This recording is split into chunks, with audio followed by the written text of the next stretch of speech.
이번 영상에서는 체코 공화국 교통부가 FSD 승인을 잠정 거부하며 유럽연합 회의 결과를 기다리겠다는 입장을 밝힌 데 대해 현지 오너들의 강한 반발이 이어지고 있다는 소식. 반대로 벨기에 이동성 장관 아니크 데 리더가 FSD 감독형 승인을 공식 서명하며 유럽 5번째 국가가 된 반가운 소식. 사이버트럭 오너들이 2년 반 넘게 기다려온 향상된 스마트 소환이 출시되었다는 소식. 그리고 스타링크가 필리핀 만다니오의 규모 7.8 강진 피해 지역에 통신사 글로브와 협력해 무료 위성 연결 서비스를 제공한다는 소식을 전해드리도록 하겠습니다. 첫 번째 소식으로 유럽 FSD 배포와 관련해 좋은 소식도 있지만 화나는 소식도 있습니다. 우선 매도 먼저 맞는 게 낫다고 해서 화나는 소식부터 전해드리겠습니다. 주인공은 바로 체코 공화국입니다. 체코 공화국 교통부가 공식 X 계정과 홈페이지를 통해 FSD 배포에 관한 최신 입장을 밝혔는데 그 내용이 많은 체코 테슬라 오너들과 인근 유럽 국가 오너들을 충분히 분노하게 만들었습니다. 결론부터 말씀드리자면 체코 공화국은 FSD의 빠른 형식 승인을 사실상 거부했습니다. 유럽연합 자동차 기술위원회의 다음 회의인 6월 30일 결과를 보고 나서 결정하겠다는 입장입니다. 체코 교통부가 이렇게 불허한 이유는 여러 가지인데 우선 네덜란드 RDW 당국이 테슬라 FSD 감독형 시스템에 부여한 승인이 임시적이고 예외적인 조치라는 점을 강조했습니다. 이 승인은 네덜란드 영토 안에서만 유효할 뿐이라는 것입니다. 이는 유럽연합 전체에 자동으로 적용되는 승인이 전혀 아니며 다른 회원국들은 각자 자체 판단으로 이 해결책을 받아들일 수는 있지만 유럽연합의 주요 국가들 대부분은 아직 유럽 수준의 공식 평가 결과를 기다리고 있다는 설명입니다. 즉 체코 교통부는 유럽연합 차원의 절차 조율을 가장 중요한 핵심으로 삼고 있으며 시스템에 대한 전문적인 평가를 계속 지켜보겠다는 신중한 태도를 보였습니다. 또한 그들은 FSD 감독형이 진짜 자율주행이 아니라는 점을 분명히 했습니다. 레벨2의 단순 보조 시스템일 뿐이며 운전자는 차량을 지속적으로 감시해야 하고 주행에 대한 전적인 책임을 져야 한다는 것입니다. 여기에 현재 체코 공화국 내에는 이 FSD 기술이 관련된 차량이 300대 미만에 불과하다는 점도 이유로 들었습니다. 이 300대 미만이라는 언급이 특히 체코 오너들의 마음에 불을 지폈습니다. 체코 테슬라 오너 커뮤니티가 이렇게 크게 분노한 이유는 교통부의 태도가 오너들의 실제 생활 필요를 완전히 무시한다는 느낌 때문입니다. 오너들은 FSD 감독형이 운전 중 안전성을 크게 높여주고 장거리 운전 시 피로를 줄여준다고 믿으며 빠른 도입을 줄기차게 요구해왔습니다. 그런데 교통부가 유럽연합 회의 결과를 기다리겠다고만 하고 구체적인 로드맵이나 국내 적용 계획을 하나도 제시하지 않자 무책임하고 소극적이라고 강하게 비판하고 있는 것입니다. 특히 앞서 언급한 FSD 관련 차량 수가 체코 내에 300대 미만에 불과하다는 표현이 오너들을 더욱 화나게 만들었습니다. 이 숫자는 현실과 크게 어긋납니다. 2024년과 2025년에 체코에서 등록된 신규 테슬라 차량만 해도 이미 수천 대에 달하고 대부분 하드웨어사를 탑재해 FSD 감독형 업데이트를 받을 준비가 된 상태입니다. 공개된 등록 데이터에 따르면 2025년 한 해 동안에만 1943대가 새로 등록되고 전체 테슬라 차량 수는 그보다 훨씬 많습니다. 교통부가 300대 미만이라고 하는 것은 오너들 사이에서 고의적인 축소로 받아들여지고 있습니다. 실제로 FSD 기능이 활성화 가능한 차량은 수천 대에 이르고 이 차량들이 매일 체코 도로를 달리고 있다는 사실을 고려하면 더욱 답답합니다. 오너들은 교통부가 문제를 의도적으로 축소하려고 숫자를 왜곡했다고 느끼고 이는 기술 도입에 대한 진정한 의지가 없다는 명백한 증거로 해석하고 있습니다. 결국 체코 교통부의 입장은 안전과 유럽연합 조율이라는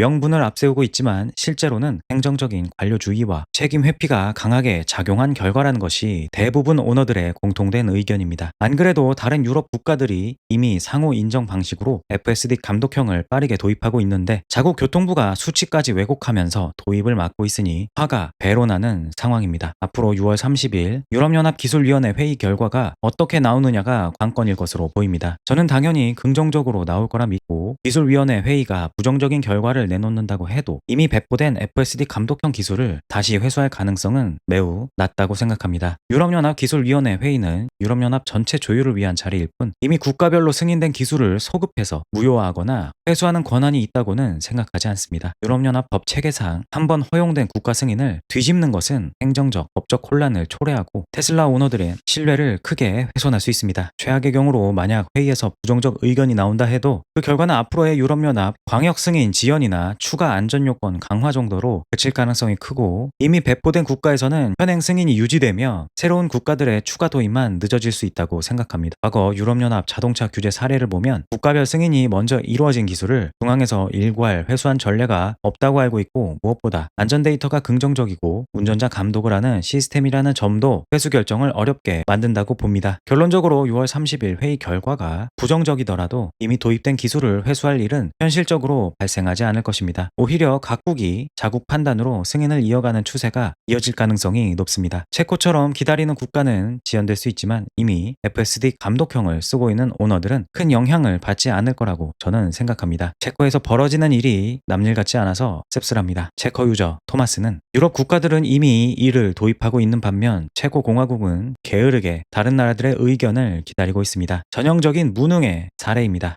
모순적이게도 우리 정부의 모토는 미래를 위한 나라입니다 라고 하였고, 마찬가지로 체코 유저 루카스는 교통부 담당자님 그냥 유럽 절차를 기다리겠습니다 라고 무난하게 말하면 될 것을 FSD 감독형에 대한 장황한 설명을 늘어놓으셨군요. 이 기술의 중요성에 대해 적용 차량이 300대 미만이라고 축소해서 강조하셨는데 2024년에만 체코에서 등록된 신규 테슬라 차량이 8,600대가 넘습니다. 스스로 기술 시험 기관이 아니라고 강조하시는데 에스토니아, 리투아니아, 최근 덴마크는 네덜란드 RDW의 문서와 승인을 바탕으로 해결책을 찾았습니다. 처음부터 시스템을 새로 평가하지 않고요. 결국 귀하의 게시물은 현실보다 정부의 무책임함을 더 열심히 설명하는 글이 되었습니다 라고 하였습니다. 유럽에 거주 중인 테슬라 인플루언서 알렉스는 체코 공화국이 FSD 감독형 규제 도입을 미루고 있습니다. 근거도 석연치 않은 논리를 내세우면서 자국 도로에 수천 대의 FSD 준비가 완료된 테슬라 차량이 다니고 있다는 사실조차 제대로 파악하지 못한 듯합니다. 체코는 유럽연합 자동차 산업의 10%를 차지하고 있기 때문에 이런 태도는 놀랍지 않습니다. 자동차 업계 로비 단체들이 체코 시민들의 안전은 뒷전으로 미루고 제 역할을 제대로 해낸 결과입니다 라고 하였습니다. 다음은 반가운 FSD 유럽 소식입니다. 벨기에 이동성 장관 아니크데 리더가 드디어 테슬라 FSD 감독형을 공식적으로 승인했습니다. 이제 유럽 FSD 5번째 국가로 벨기에가 확정되었습니다. 이 과정에 대해서 중간중간 계속해서 소식을 전해드렸었는데요. 마침내 벨기에 도로에서 FSD가 사용 가능하게 되었습니다. 벨기에 이동성 장관 아니크데 리더는 한국 시간 기준 6월 11일 테슬라 커뮤니티는 오랫동안 플랑드르와 벨기에 도로에서 FSD 기술 승인을 위해 꾸준히 관심을 가져주셨습니다. 여러분의 끊임없는 관심과 격려에 감사드리며 먼저 소식을 전해드립니다. 제가 방금 승인에 서명했습니다. 이 결정은 이제 우리의 형식 승인 서비스로 넘어가며 RDW의 승인 사실을 알릴 예정입니다. 플랑드르는 혁신을 적극 받아들입니다 라는 말과 함께 서명한 서류 이미지를 같이 첨부하며 공식적으로 벨기에에서 FSD가 승인되었음을 알렸습니다. 이 승인은 유럽 FSD 감독형 도입에 연쇄 반응을 보여주는 사례입니다. 네덜란드가 4월 10일 RDW를 통해 첫 유럽연합 국가 형식 승인을 내준 이후 리투아니아, 에스토니아, 덴마크가 잇따라 상호 인정 원칙을 적용해 FSD 감독형을 허용했습니다. 벨기에는 이들 국가에 이어 5번째로 승인을 한 셈입니다. 이 소식은 6월 11일경 벨기에 언론과 테슬라 오너 커뮤니티에서 빠르게 퍼지며 큰 반향을 일으켰습니다. 벨기에 승인 과정은 유럽연합 규제 체계의 현실을 잘 보여줍니다. 유럽연합 전체 승인이 아직 완료되지 않은 상황에서 국가별로 임시 승인을 내리는 방식이 효과를 발휘하고 있습니다. 벨기에는 연방제 국가로 플랑드르, 왈로니아, 브뤼셀 지역이 각각 이동 정책을 담당합니다. 아니크데 리더 장관이 관할하는 플랑드르 지역은 벨기에 인구와 경제의 대부분을 차지하는 곳으로 테슬라 차량 등록도 집중돼 있습니다. 테슬라는 이 승인으로 벨기에 내 FSD 감독형 롤아웃을 곧 시작할 예정이며 하드웨어사를 탑재한 차량들에서 곧 배포가 시작될 것으로 보입니다. 이 소식의 의미는 단순한 한 국가 승인에 그치지 않습니다. 유럽에서 FSD 감독형 도입이 도미노처럼 이어지고 있다는 점이 핵심입니다. 체코 같은 씁쓸한 사례도 있지만 네덜란드 승인 이후 불과 2달 만에 5국가가 따라온 것은 유럽연합 규제의 유연성을 보여줍니다. 독일처럼 아직 기다리고 있는 국가들은 이번 사례를 참고해 자국 승인을 검토할 가능성이 높습니다. 벨기에 오너 커뮤니티 반응은 매우 긍정적입니다. 많은 오너들이 장관의 결정을 환영하며 테슬라 앱 업데이트를 기다리고 있습니다. 일부는 FSD 감독형이 운전 스트레스를 줄여줄 것이라며 실생활 사용 사례를 공유하고 있습니다. 반면 아직 승인이 안 된 국가 오너들은 벨기에를 부러워하며 자국 정부의 빠른 결정을 촉구하고 있습니다. 테슬라는 이 승인을 계기로 유럽 시장 확대를 가속화할 전망입니다. 이 과정에서 가장 인상적이었던 것은 이동성 장관 아니크데 리더의 소통 방식 머식입니다. 그녀는 FSD 감독형 승인 과정을 처음부터 끝까지 투명하게 공개했습니다. 테스트 진행 상황, 안전 데이터 검토 결과, 유럽연합 규제와의 조율 내용, 예상 일정까지 중간중간 공식 발표와 인터뷰를 통해 선입견이 사라졌습니다. 유저 필립 델라노이는 아니크대 리더 장관이 어제 테슬라 FSD를 승인했습니다. 이는 벨기에에서 안전을 최우선으로 하는 매우 용감한 조치였습니다. 지역 자동차 브랜드와 자율주행 업체를 뒤처지게 할 수 있다는 논의가 있었지만 그녀는 경쟁이 최선의 자극이라는 점을 깨닫고 있습니다. 라고 하였고, 테슬라 오너스 클럽 벨기에는 정말 역사적인 날입니다. 아니크대 리더 장관님, 강력한 리더십과 결단력으로 벨기에 도로에서 테슬라 FSD 감독형 승인을 서명해 주셔서 감사합니다. 블랑드르는 혁신을 적극 받아들이고 있으며 우리도 그 혁신에 함께하겠습니다. 라고 하였으며, 유저 말 와스프는 축하합니다. 아니크대 리더 장관님, 이 일에 힘 써주셔서 정말 감사합니다. 이 결정이 우리에게 얼마나 큰 의미인지 모르실 수도 있지만 제 삶과 많은 사람들의 삶을 진짜 바꿔놓았습니다. 오늘은 벨기에 혁신의 아름다운 날입니다. 라고 하였습니다. 유저 마리 캐리스트미는 네덜란드 RDW 승인 과정은 유럽 다른 곳보다 더 엄격했을 가능성이 큽니다. 벨기에는 이를 활용한 것 같습니다. 이는 평범한 관료들에게 신선한 접근입니다. 우리는 앞으로 나아가야 한다는 점을 이해하는 사람들이 아직 있습니다. 아니크대 리더 장관은 이웃을 이해하는 모범을 보였습니다. 라고 하였습니다.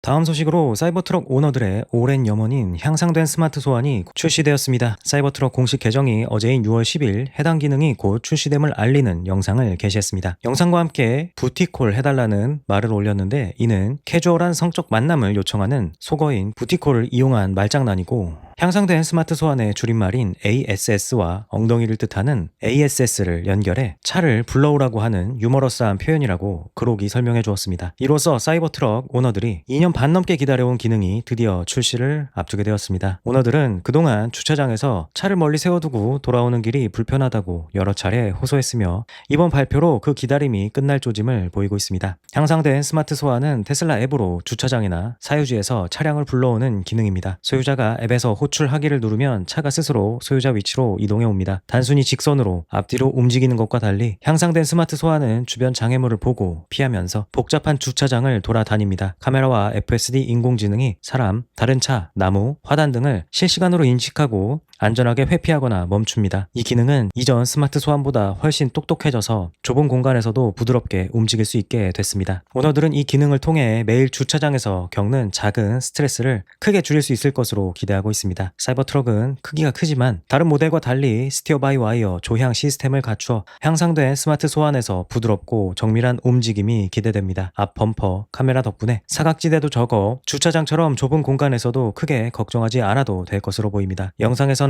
사이버트럭이 주차 공간에서 후진으로 빠져나와 코너를 돌고 여러 대의 차 사이를 지나며 소유자에게 다가오는 모습이 담겼습니다. 비 오는 날, 짐이 많을 때, 쇼핑 후 옮길 짐이 많을 때, 몸이 불편할 때 등 차를 멀리서 불러올 수 있어 실생활 편의성이 크게 올라갈 기능입니다. 특히 가족과 함께 쇼핑을 하거나 무거운 물건을 들고 이동할 때 이 기능이 큰 도움이 될 것입니다. 오너들은 차가 스스로 다가오는 모습을 기대하고 있습니다. 이 기능은 2024년 9월경 다른 테슬라 모델에 먼저 나왔습니다. 당시 향상된 스마트 소환은 FSD 감독형 스택으로 업그레이드되면서 장애물 회피 능력이 크게 좋아졌습니다. 사이버트럭은 2023년 말부터 2024년 초 배송이 시작됐는데, 향상된 스마트 소환이 빠진 상태로 2년 반을 기다려야 했습니다. 커뮤니티에서는 언제 향상된 스마트 소환이 나오냐는 질문이 끝없이 이어졌습니다. 일부 오너들은 FSD 감독형을 구독했는데도 소환 기능이 없어 불만을 쏟아냈습니다. 다른 모델은 이미 오래전부터 스마트 소환을 쓰는데 왜 플래그십 사이버트럭만 빠지냐는 목소리가 컸습니다. 포럼과 소셜미디어에는 초기 구매자들이 오랜 시간 동안 기다린 사연이 수없이 올라왔고 그들의 불편함을 공유하는 글이 많았습니다. 이렇게 지연이 된 이유는 사이버트럭만의 하드웨어 특성 때문입니다. 스티어 바이어와 사륜 조향, 큰 차체와 무게 중심이 일반 모델과 다르기 때문에 별도의 학습 기간이 필요했던 것으로 보입니다. 현재 일부 차량에 배포가 되어 후기가 올라오고 있고 소프트웨어 업데이트를 통해 전체 오너에게 확대될 가능성이 높습니다. 오너들은 이번 발표로 테슬라가 오랜 요청을 들어준 것이라며 만족감을 드러내고 있습니다. 우리나라 사이버트럭 오너들의 경우 주차장 저속 이동 기능이므로 상대적으로 승인이 수월할 것으로 예상됩니다. 따라서 미국과 완전히 동시에 나오지는 않더라도 어느 정도 시간차를 두고 따라올 것으로 보입니다. 제 기억에 지역의 미국산 차량의 ASS 기능이 미국 본토는 2024년 9월경, 한국의 경우 12월 지나서 배포된 것으로 기억합니다. 이번에도 그 정도 걸리지 않을까 생각해봅니다. 한국 오너들은 이미 FSD 감독형을 사용 중인 경우가 많아 향상된 스마트 소환이 추가되면 바로 실생활에서 활용할 수 있을 것입니다. 이 기능이 배포되면 사이버트럭 경험은 한층 더 편리해질 것입니다. 주차장에서 차를 멀리 세워두고 쇼핑하라고 돌아올 때 차가 알아서 다가오면 비 맞을 일도 줄고 집 나르기에도 좋습니다. 테슬라는 오랜 기다림 끝에 오너들의 목소리를 반영한 셈입니다. 향상된 스마트 소환은 FSD 감독형의 실용성을 보여주는 대표 기능으로 앞으로 비감독 FSD로 가는 길목에서 중요한 역할을 할 것입니다. 늘 강조하지만 테슬라는 그 일정이 다소 늦어지더라도 어쨌든 약속은 지킵니다. 유저 I'm not a boss은 테슬라 혐오자들이 가장 무서워할 일은 이겁니다. 운전자가 없이 사이버트럭이 그냥 지나가는 모습입니다. 그들이 손가락질할 사람조차 없으니까요 라고 하였고, 유저 도지팜은 드디어 사이버트럭은 너무 커서 좁은 주차 공간이 악몽이었습니다. 실제로 스마트 소환은 좁은 곳에서 차를 빼다 애먹는 것을 막아줄 것입니다 라고 하였습니다.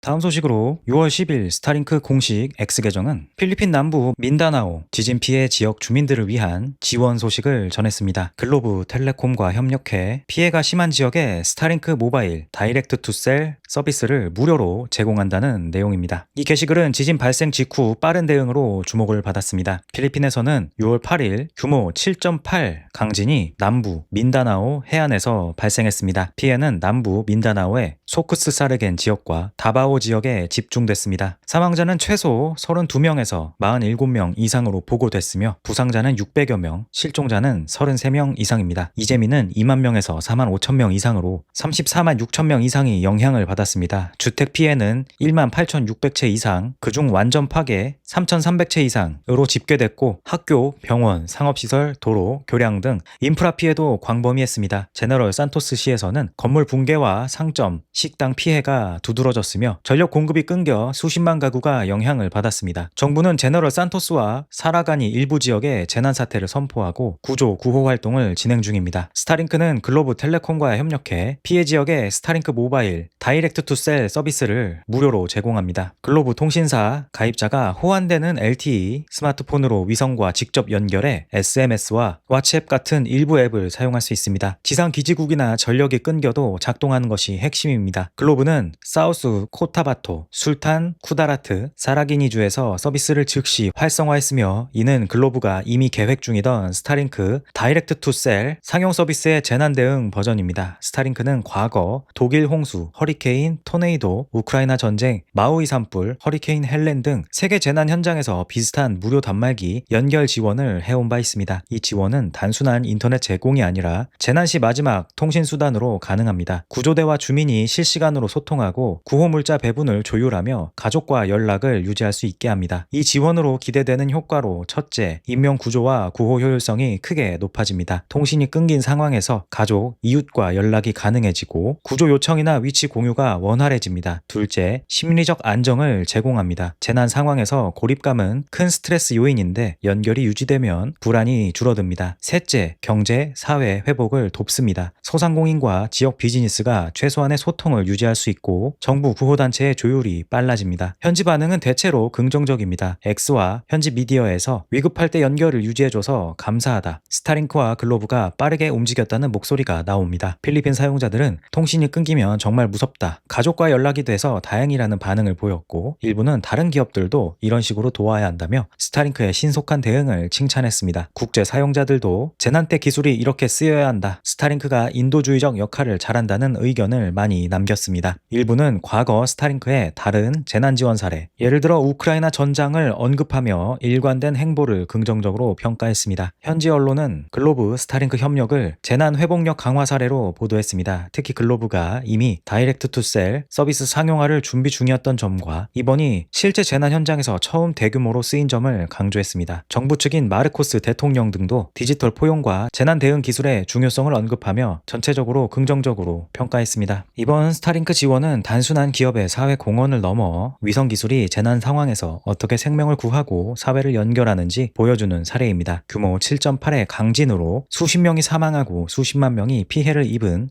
필리핀 남부 민다나오에서 지상 전력망이 마비된 상황에서도 위성이 즉각적으로 연결을 복구해준 것입니다. 필리핀 정부와 글로브, 스타링크의 협력은 앞으로 더 많은 재난 현장에서 위성 통신이 표준적인 대응 수단이 될 수 있음을 시사합니다. 현지 유저 킨마스터는 스타링크 정말 감사합니다. 지금 가장 심하게 피해를 입은 지역에 사는 동포들에게 큰 도움이 될 것입니다. 저도 지진을 느꼈지만 진앙지 근처에서는 훨씬 강하게 느꼈을 겁니다. 라고 하였고, 유저 프로코 피오는 스타링크와 글로브에게 감사드립니다. 남부 민다나오 지진 후 무료 연결을 제공해 주셔서요. 통신이 복구되면 생명을 구할 수 있을 것입니다. 라고 하였습니다. 오늘 영상은 여기까지 하겠습니다. 저는 다음 영상에서 찾아뵙도록 하겠습니다. 시청해 주셔서 감사합니다.